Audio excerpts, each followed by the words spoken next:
The talk has 4 fundamental components. The first bit is proof of God's existence in a scientific sense as distinct from a philosophical sense. The next bit is, I'll argue, that Jesus used science to prove his divinity. I'm not sure now how to ask or say the next statement, because Father Nick described a theologian as somebody who prays deeply to God. I have a different definition. This is this, that some of the best theologians in the 21st century are atheists. I think Father Nick's heart's just stopped a beat. You understand? All right. And then the fourth bit is the limits of science. If we were to do a survey, whether it's amongst the general public or amongst theologians or academics or anybody for that matter, and you asked in that survey what their views are on religion and science, almost without doubt, virtually everybody would say that science deals with fact and that religion deals with faith, full stop. The second part of the survey, I think, would reveal that there is no proof that God exists, not in a scientific sense again. So yesterday I had a quick look at the Stanford University Encyclopedia of Faith, on faith, and specifically this was looking at religion, faith, as in terms of religion. And I'm only guessing here, I didn't go through the whole thing, but there would have been about 50 pages on this topic, religion, faith and religion. And there were about 12, thereabouts, different definitions of faith. Yet, if we were to go back to the survey that I'm referring to, I think you would find that there's essentially one definition that people in general believe to be true. I will quote 2 definitions, essentially the same, from a science forum, Quora, that I looked up yesterday. And the first guy said this: most basic definition of faith is the acceptance of and belief in something for which there is no objective evidence. The second guy said something similar. Faith is belief without evidence. The reason faith is often linked to religion is due to the lack of available evidence, leaving them only with faith to fuel their belief. And I think most people would understand that's what faith is, a belief without evidence. To a large extent, this is true. The problem is that youth, Christian youth, Orthodox youth, who now go to university and study a big, wide realm of disciplines, topics, and from the intellectual perspective, they find that definition to be an obstacle to their belief. That once something deviates from fact, then that becomes problematic, belief-wise. I will argue that science is practical theology. It's not a case of science and theology. Science is theology. That's one bit. The other bit that I will argue is that there is proof that God exists using scientific criteria. To do that, we need to have a look at how science works. The theories that are used in science have effectively got three levels. At the most basic level, it's conjecture, and that is basically personal opinion, no more than that. Then you have hypothesis. The hypothesis is a serious understanding. It's based largely on observation, but that's where it stops. Then we go to theory, and theory is linked to fact in science. So a theory, a scientific theory, would contain mathematics, it contain formulae, it would be, if it's an experiment we're looking at, it'll be repeatable, will give the same results, and it can predict things. So theory in a scientific sense differs from theory that people use generally. So when somebody says, oh, this is just theory, they're really referring to a hypothesis or maybe even conjecture. But scientific theory is not what is normally understood by the word theory. Now, there's also a common belief that science proves how nature works. In fact, science does not prove anything. And in that context, I will quote from Stephen Hawking. Probably most of you would have heard of him. He died recently. He's a very, very famous scientist, a physicist, cosmologist. The quote, it's only one paragraph. The first part of that is easy to understand. The second bit can be a bit confusing. So I'll read that paragraph first, and then I'll explain. But it's important in the context of proof. So Stephen Hawking says, any physical theory is always provisional, in the sense that it is only a hypothesis. You can never prove it. Important bit.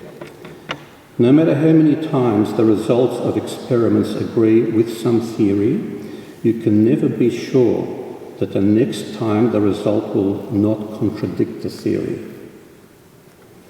On the other hand, you can disprove a theory by finding even a single observation that disagrees with the prediction of the theory. Okay, the last bit's sort of a few words that might be hard to remember. I'll use an example that's commonly used in popular science. It goes like this. A guy is doing research on swans, birds. And he goes from place to place, country to country, and this study goes for, say, 3 years. And he comes back home, he goes to university, and he starts writing his PhD thesis. And in that thesis he writes that he studied some 500, maybe 1,000 birds, and they were all black. So the theory is all swans are black. Why is this scientific? It's scientific because it only takes one white swan to appear on the scene and his theory crashes. So that means that for a theory to be scientific, it must be potentially falsifiable. To the extent that it's not been shown to be false, it keeps being valid. It's a valid theory. Same thing as Einstein's theories. Exactly the same thing. They must, in principle, be falsifiable. If they're not, then they are no different to opinion or hypotheses. So I hope that's clear. And so, if any kind of comment, a theory is not in principle falsifiable, it is not scientific. That's what it boils down to. So now we go to the next part of proof. about God's existence. And we now need to know how proof works. In nature, for the purposes of our discussion, there are three parts. Nature has physical matter and energy. The next bit is there are laws of nature. Newton's law of gravity, Einstein's law of general relativity. These are laws of nature. Then there are constants of nature, things like the speed of light, which is 300,000 kilometres per second. Or another constant, the main one, is the ratio between the mass of a proton and an electron is always 1,836.15. Whether you're looking at that ratio here on Earth, Andromeda galaxy, anywhere else in the whole universe, that ratio must be the same. If it's not the same, then chemistry collapses. So these are the three bits that I want to use in our discussion. Now, the last two bits, laws of nature and constants of nature, they determine how nature works. And so that relates to earlier back where we talked about Stephen Hawking's comment that the how bit is not always factually known by scientists. However, proof in science does exist. Where? When the existence of things or events that occur in nature, they can be proved by observation. So, if I see the moon, that is proof that the moon exists. That doesn't have to be a scientific observation, it's just an observation. The moon exists because I can see it, you can see it, we can see it. So what we see, that constitutes proof. How that thing that we're looking at behaves in relation to other bodies, like how the moon orbits the Earth, and then how the Earth orbits the Sun, and so on, and the Sun, our solar system goes around the Milky Way galaxy. How that happens, that is not proof. That is the theory that we referred to before. But the existence of something is proved by observation. That's the important bit. Seeing can be, that's a generic term that I was using, it could be clearly hearing, touching, sight, or the normal human senses. They can confirm that something exists. And the other way of seeing is by measurement. And so when scientists do experiments in laboratories, they measure things and then statistically determine that such and such a particle exists. Like you might have heard of the Higgs boson that was discovered not long ago.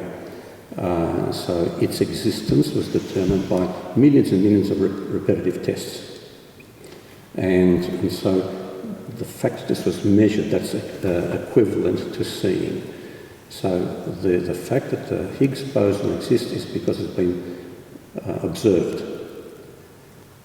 How it interacts with the world, that's a scientific theory, and that understanding may be wrong, may be correct, we don't know. So again, interaction with something, that's the proof. Now, as we're talking about this, I'll remind you where we're heading. We're heading towards proof of God's existence. Two bits here. Laws of nature don't change with time.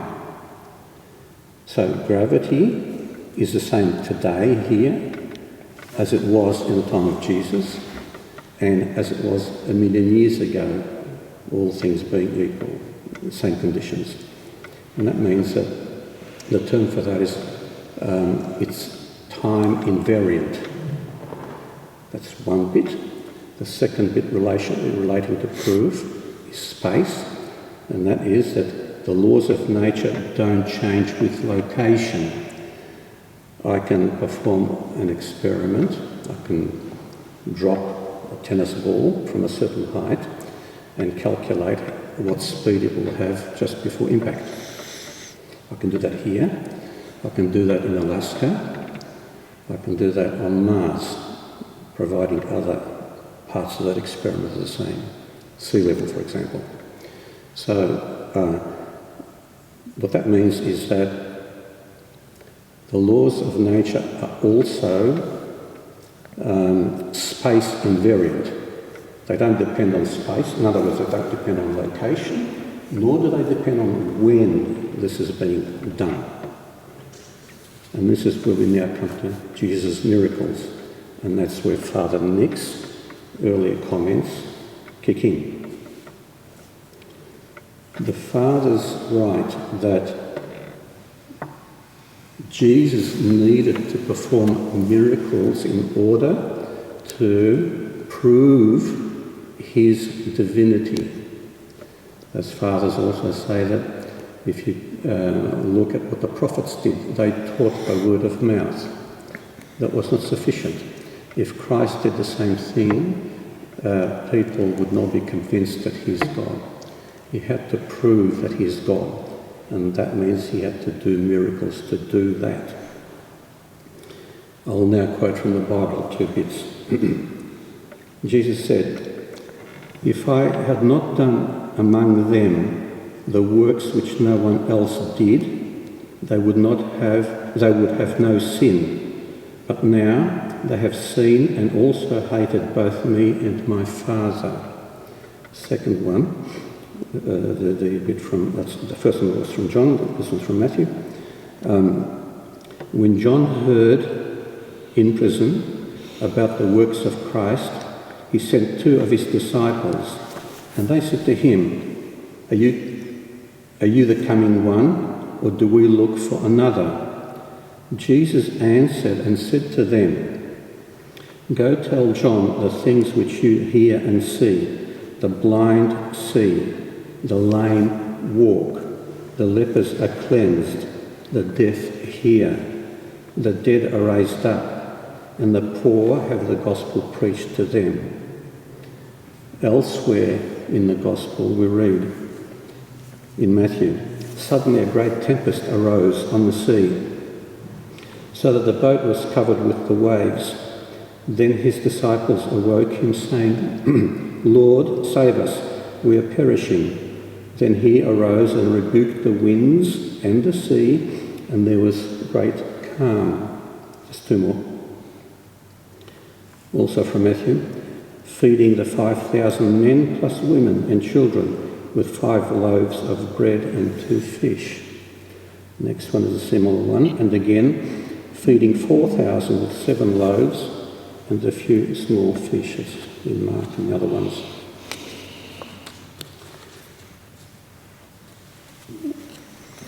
How is this proved? Witnesses confirmed, people who saw Jesus doing these things, those witnesses, they confirmed that the laws of nature obey Jesus. And since the material universe obeys the laws of nature, this means that Jesus is the ruler of the universe, which translates to Jesus being the creator of the universe and its laws. And since the laws of nature, as we used before the term, since the laws of nature are time invariant, that means that the 2,000-year time gap does not affect their scientific validity.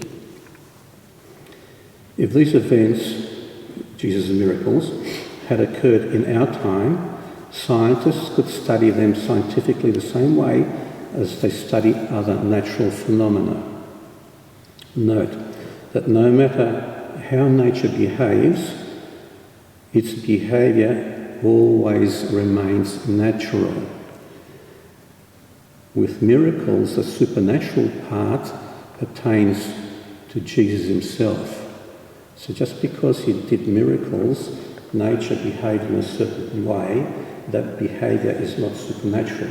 The supernatural bit is Jesus, who is above nature. So the miracles performed by Jesus were witnessed by multitudes of people. The act, as I mentioned before, the act of seeing those miracles is proof that they occurred. Remember, seeing the moon as proof that the moon exists. Multitudes of people seeing Christ perform miracles, them seeing those miracles proves that they were real, they occurred. This is no different to cosmologists in our time seeing one-off events like a supernova explosion that would have occurred millions of years ago and no longer exists. Time's not a factor. The fact that it was observed, that constitutes the supernova was real. The same thing with Christ's miracles. They were observed. It's not a philosophical issue. That criteria is scientific. That's how scientific experiments or whatever theories are confirmed using this process. So that's part one of my talk, which shows that Christ's miracles, because they were observed, they equate to scientific observations.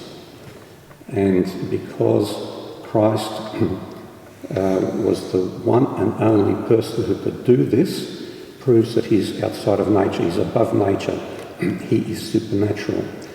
And that means if he's outside of nature, then he is God.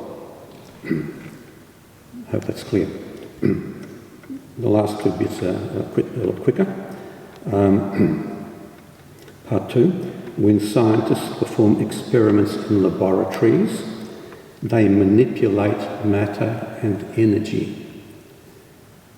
When protons are accelerated to near light speed in a large hadron collider you would have heard about, they go around in circles faster and faster and faster till they get near light speed, then the direction is changed and they crash into one another. When they crash, there's so much energy emitted that the energy from the crash creates new particles for a very, very brief moment of time. They come into existence and then they cease existing, then you go back to your normal state. So manipulating matter and energy by scientists creates other matter.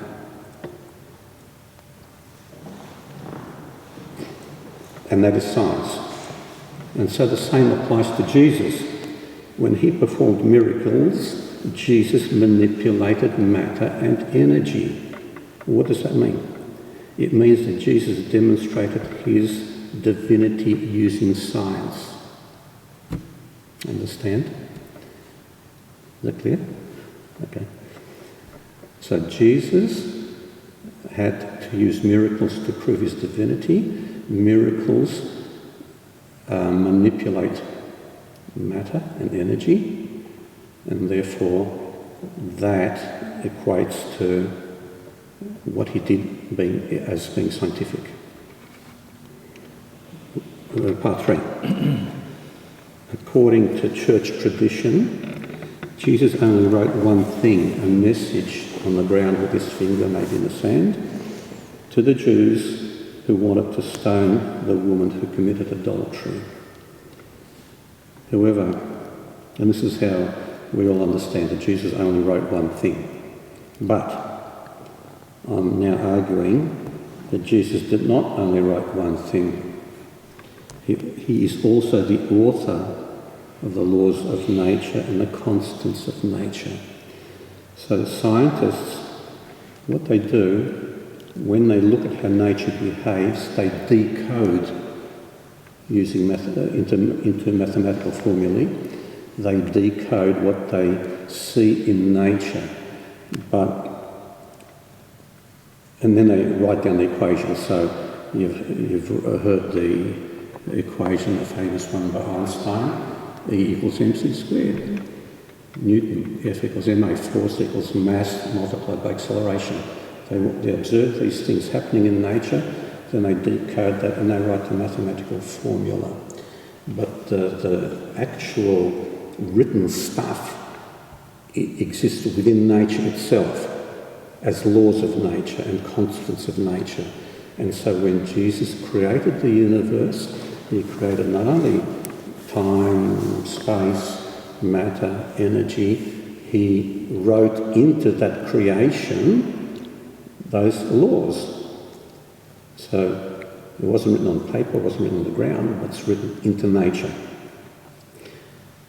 Hence, when scientists decode and then write on paper what Jesus wrote in nature, those scientists are revealing more and more of God. And that applies to atheists. So if a scientist, a physicist is an atheist, and away he goes and he sort of identifies how different laws work, that atheist is revealing God, God's work. And through God's work, he is revealing God himself, not knowing that that's what he's doing. That's why I said earlier back that atheists can be some of the biggest theologians. So that's the third bit. The last bit, I didn't have much time to think about, but limits of science. When you look at science in its pure sense, then science has got no upper limit because it's a revelation of God. The more that is revealed through experimentation or observation or cosmology or whatever it is, the more we know about God. So in that sense, pure science is open-ended. Where problems occur is when scientists, and specifically atheistic scientists, when they use philosophy masquerading as science to try to negate God. So that's fake science. So, and in fact, I think a good example is, in order to get around God, atheist scientists have got no option but to go down the path of the multi-universe. There are many, many theories about multiple universes. We won't go into that, but the way the logic works there is that if beyond our observable universe, beyond the horizon, if there is an infinite number of other universes, then statistically, just by pure probability, you will come across a universe that has the right conditions for life. It's got the right laws of nature, it's got the constants of nature, they're all just spot on. And that's by pure probability. The fallacy is that it's not a scientific fact that there are other universes out there. It's if there are, then you don't need God. But if is the bogey. That's not a scientific if.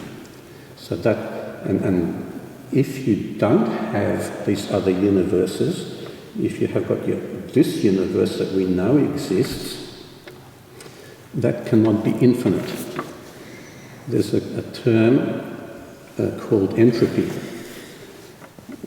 Entropy describes how energy decays and becomes less and less useful.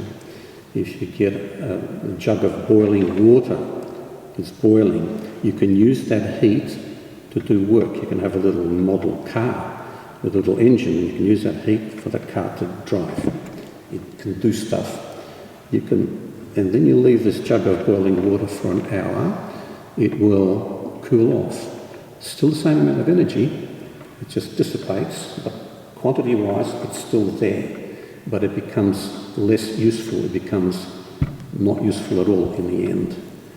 So, if we just had this universe, and it started at the Big Bang, when it was all really super hot, possibly infinitely hot, with time, it cools. We know that it cools, we can measure. Just shortly after the Big Bang, from memory, the temperature of the universe was calculated to be about 6,000 degrees. Now it's 2.6 degrees Kelvin. It's cooled down completely. You can measure that. So, and that's entropy at work.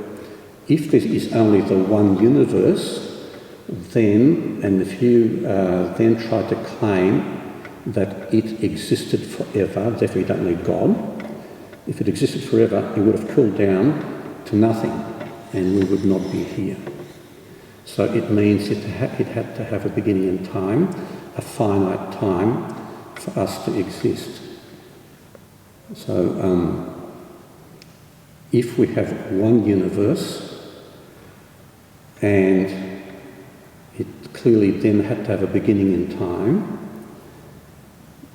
that, in fact, according to Stephen Hawking, his comment was, I think, in his book called A Brief History of Time from Memory, he says, as long as we have a starting point time-wise, then we have every right to claim that there was a creator. And so because of that, it makes scientific sense to have a creator of a universe if it started in time. And in fact, when time started at that point, that really annoys the hell out of atheists. So they need to get around that problem, and that's how they do it, by telling fibs. I think rather than look at that. Thank you very much. Okay. One of the reasons why I go down this path is because if people believe that science, because it deals in fact, apparently, if scientists claim that they can bypass God, then because a scientist or scientists said this, then that means God doesn't exist. And if it doesn't exist, anything goes. And then you have all sorts of sins. You know, life, just do what you want. And especially the younger people who now go to university, they are exposed to this sort of logic. And they are convinced by this. And particularly when you add to this logic their belief that faith is not factual, that that's not based on any evidence, which is not true, but that's what they believe it to be. You put those things two together, faith is just a belief system, and scientists say there's no God. So, and that package drives them away. There was a question that Father Nick mentioned. This was when somebody asked cradle Orthodox and converts. And the way I can link that bit to this bit is that cradle Orthodox are born into the faith, into the Orthodox faith, and to them it's natural. So it's part of their heart, it's part of their belief, this is just part of life for them, and they grow up. Then when they get to sort of a semi-mature age, and again I'm referring to, late teenage onwards, from the heart, the brain kicks in, stuff becomes intellectual, and they intellectually analyse that question, and they form a wrong conclusion. The opposite happens with converts. They're not born into orthodoxy, so they search, and the search initially is intellectual. So the first bit was non-intellectual, then it becomes intellectual, and that into intellectual discovery of the new world, they lose the orthodoxy. Here, you have people using the intellect, and through the intellect, in their search for God, they discover God through their orthodoxy, and then it affects their heart. It's an exact opposite process. It doesn't happen all the time, but that's a significant part bit that I see it that way. A very good point. Thank you. Okay. There's actually a question. Could you? What can you say about the God particle in the human brain? Has any scientific work been done on it? I don't think the God particle No, that's true. The term God particle is a different concept. The God particle does not exist in the human brain. What's been the God particle in the scientific arena refers to the Higgs boson. The Higgs boson is a particle which is in part of a field, like if you have a magnetic field and a magnet. You have a Higgs boson particle with a field. And very early in the creation of the universe, that field, the Higgs field, gave mass to other particles. So without the Higgs field, everything would be like a photon. It would have no mass. It would be flying around everywhere. And matter wouldn't behave the way it behaves. That's the God particle.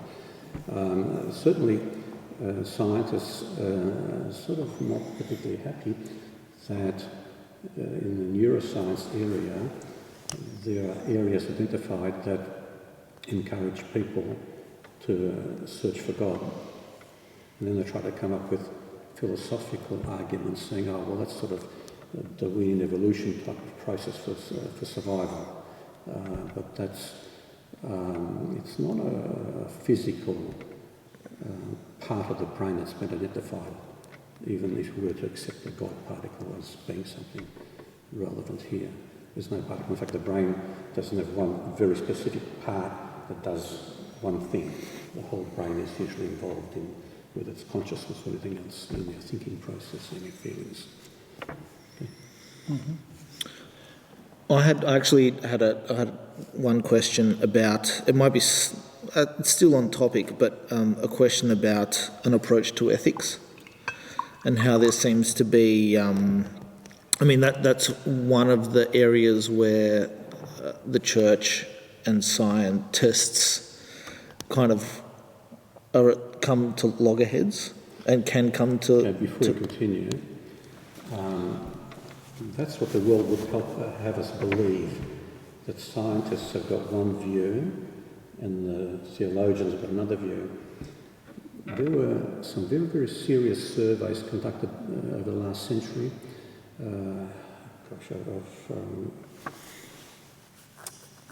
One survey was done 4 times, in the 1920s and I'm not sure, 30s, 40s. Then the last time it was conducted was, I think 1997, from memory. I think it's accurate. 2 questions were asked at the same time, on each occasion. And these questions were asked of physicists, mathematicians and biologists, and I think astronomers, across a whole swathe of universities in America. And I think there were about 1,000 scientists who asked this question. 1, do you believe in a personal God who can hear you and answer your questions? The second question was, do you believe in the afterlife? And this is what really, certainly in 1997, when I read the results of those surveys, there was just a bit of an uproar in the scientific community, where certain journals and magazines would be telling off, they'd be really giving a roasting to the believing scientists because they were in the majority. So over 100 years, those who claimed to be atheists were always in the minority. Then, I think it was 2015, there was another really major survey done among scientists, and again, relying on memory here, there was about 11 countries involved, and there were about 60,000 scientists were surveyed, of which some 9,000 responded to the survey. And again, as I recall, it was only in France where atheists outnumbered believers. It was 51% to 49. Everywhere else, the atheists were in the minority. 2015. I've actually got the figures and the data there. So the view that scientists are primarily atheistic is a bit fictitious. It's a lie. The data's not there. Yeah. This might be a good moment for me. Could I just have the microphone? It might be a good moment to round things off because we're approaching 9 o'clock, and Okay. this is where the time that we normally finish with our theology group. The reason why I decided to begin this particular series of talks in this combination is with my accent in my little talk on the meeting, on our personal relationship with God and people, primarily with God, because this was sort of more important for to begin this way, and inviting Father Nicholas Linkovich to speak about science in a way which is positive. Both of us have great respect for science and technology, as long as it's not abused. And that's the sad part of it, that scientists, if they are not guided by ethical principles founded on their faith, as Father Nicholas brought to your notice this the results of these surveys. Well, those scientists that have no God in their heart, I fear for the way that they can behave, and the technologies that they can introduce. If there's no proper, what we would term fear of God. Now that expression comes from the book of Proverbs, which is, hundreds of years before Christ. There is wisdom in that, in a certain respect for God and His world, His creation. And if scientists have that, then we're on the same page, and we certainly want to be on the same page. Now there is there was a very prominent 20th century theologian, Russian theologian, Father George Florovsky, and he spoke of something that he called the neo-patristic synthesis, because he pointed out that in the times of the great fathers, they had the utmost respect for the science of their times. All right? And I think it is very sad when religious people think that we have no common ground with science. And also it's very sad when scientific people, people of science, think that religion, that there's an abyss, a divide that cannot be bridged between faith and science. That is not the case. We would like to suggest that there is a continuum. There are different modes or ways or paths of knowledge. And what I wanted to talk about tonight was the biblical path of knowledge, which is the personal relationship. Okay? That's the only way that knowledge of God Himself can be gained. God cannot be studied objectively. His world certainly can be studied objectively, and His world and His creation as the Bible says, speak of him. His creation speaks of him. So if science studies the creation, the world around us, it then can help us, religious people, to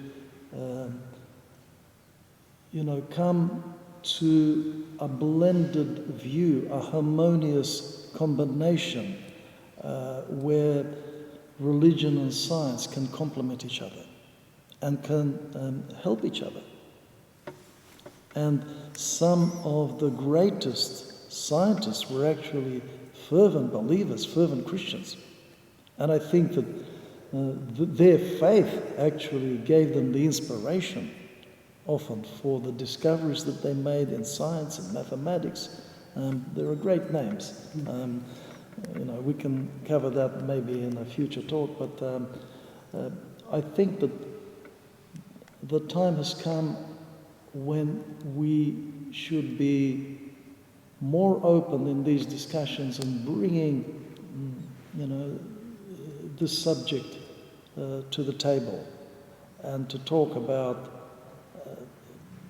these different ways of knowledge, but which nevertheless can complement each other. All right? Good. Okay, so I thank you all for your attention. I thank Father Nicholas for his very clear talk on scientific principles, and God willing, we'll see you, or we'll see each other in virtual terms in a fortnight's time.